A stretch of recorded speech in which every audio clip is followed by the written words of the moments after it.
Hello, what is going on guys? Spoons here, and in this video I'll be showing you episode 1 of my brand new series called Tweak of the Week. Now if you aren't sure what Tweak of the Week is, essentially I'll be showing you the coolest tweak or application from the previous week in jailbreaking, and obviously I will not be using the same tweaks that I have used in previous videos for reviews and such, because I don't really want to feel like I'm pushing the same content on you guys, and I'm sure that you guys wouldn't want me to push the same content onto you. So anyway, this is episode 1, and in this video we'll be looking at the classic switcher, which brings us back to the old iOS 4 through 6 days. And I know some of you guys actually loathe the iOS 7 switcher, so this is a brilliant chance to get rid of it and go with the old school way of switching applications. There are some more options that this tweak actually allows you to control, which I'll go into later in the video. But this is for $1 in the Big Boss repo in Cydia, and it is a brilliant purchase, as I said before, if you loathe the iOS 7 switcher. So I'll just go into what's similar to what the old switcher brought to iOS, and obviously you can hold your finger down on an application and delete it using the minus button, and obviously you can delete it. There we go. And you can swipe to the left and right. There's one row of icons. It's very similar to the old switcher. Now, a cool feature that this actually brings that the old switcher did not is that normally when you would swipe to the left, you would find some music controls, but since the control center is implemented in iOS 7, you don't really need that. So what this developer did is actually have an X, and when this X is activated after you let go, you can actually quit all applications. So I'm not going to do that right now, but that is a very cool feature to have.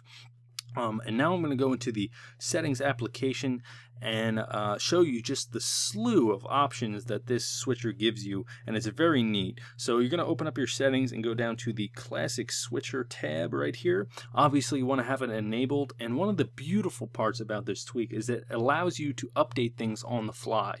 So if I switch an option right here, you don't need to respring in order for it to be activated. You can actually just update things on the fly and it will activate immediately, and I absolutely love when a developer allows you to do this. So let's go into each option right now. As you can see, there are rows, and as I said before, there is one row of icons similar to what iOS 4 through 6 brought with the multitasking tray. But obviously you can switch it to 2 rows right here. You guys can probably guess what this looks like, and there are 2 rows of icons. Oh no, I do not want to quit all apps.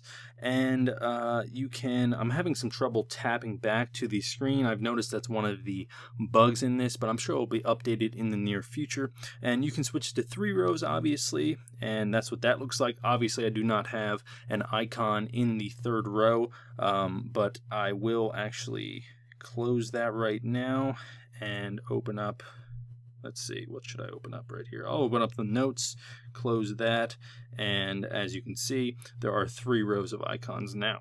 So another option that you can actually find in the settings application for the rows is very cool. It's called only as many as needed, and what this does is if you have enough icons to fill up 3 rows or to reach the 3rd row, it will give you 3 rows. But if you don't have enough, as what I showed before, if my 3rd row is completely blank, it'll only show 2 rows of icons.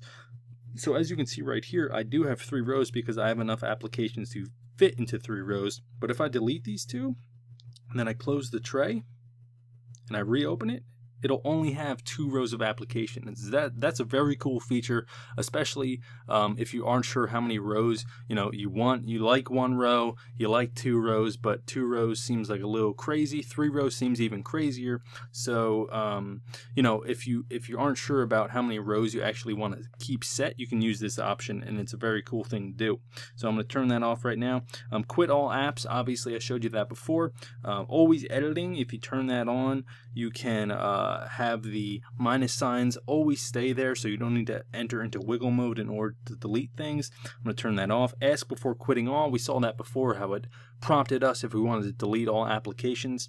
Overlay style is blur, so basically if I double tap on this multitasking tray right here, it blurs the screen above it, and I can change that to white overlay, black overlay, and no overlay. So I'll show you the white overlay right now. And the top, well, I guess you can't really see it when I have the settings application open, but as you can see, the top sort of gets a white sort of foggy overlay to it.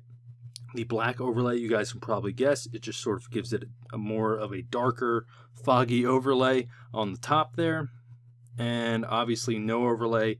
It recommends no overlay if you want better performance for this tweak. So obviously it looks like that. I think that looks a little funky.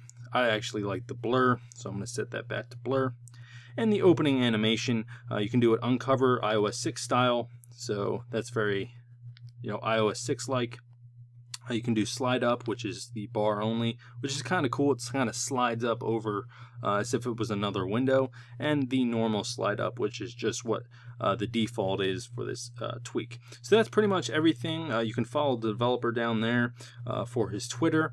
But yeah, so that is Tweak of the Week, episode 1. I hope you guys enjoyed, and if you did, please subscribe if you like videos like this. Thank you for watching, guys. I really appreciate it, and have a great night.